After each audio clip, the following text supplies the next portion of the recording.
This video is an interview I conducted via email with a gentleman by the name of Richard T. Richard T. is a professional drummer and guitarist active in the music industry. His credentials include appearing on 3 commercial albums, 2 which were label releases.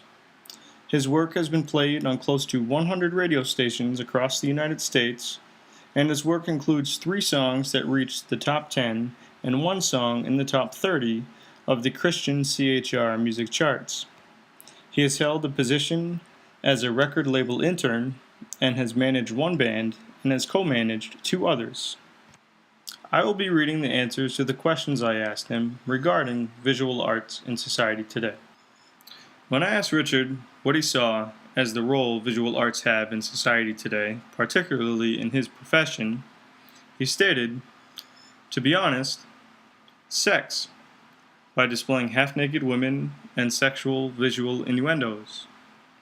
On another note, however, CGI graphics have made it possible to do what could not be done 20 or 30 years ago. For example, if you were to take a look at Roger Waters' The Wall tour, what was done on that tour 30 years ago was child's play in comparison to what they are doing with it now, with their visual effects. The same with MTV. The greater visual effect, the greater the potential for success.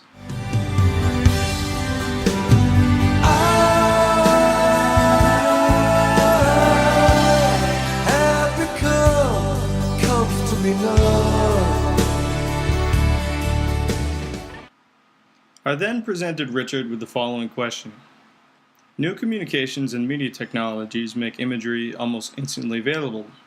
Do you believe that this is having a positive or negative influence on your field or industry, and can you provide an example?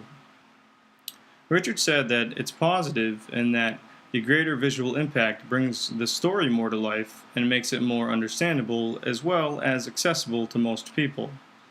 However, it's negative in that it gives the opportunity to promote and glorify sex, violence, and drugs to anyone willing to watch, and this is especially true in video games.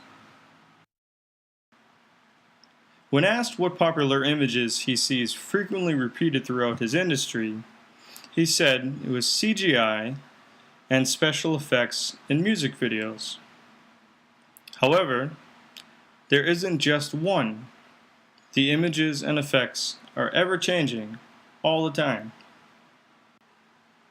When asked who one of his favorite visual artists were and what was his favorite style of visual art, he said that his favorite visual artist is Storm Thurgerson, who did most of the Pink Floyd album covers, and that his favorite style of visual art would be photos that have been altered and manipulated with special effects and graphics, changing the scene into something wild. Storm recently passed away, but here is his timeless work.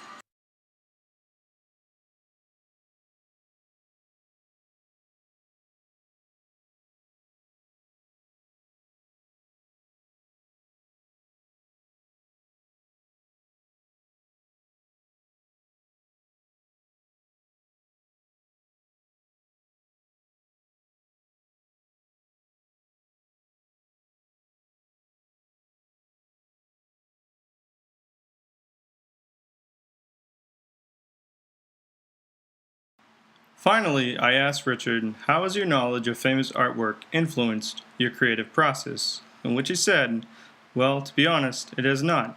I listen and look with my ears when writing music.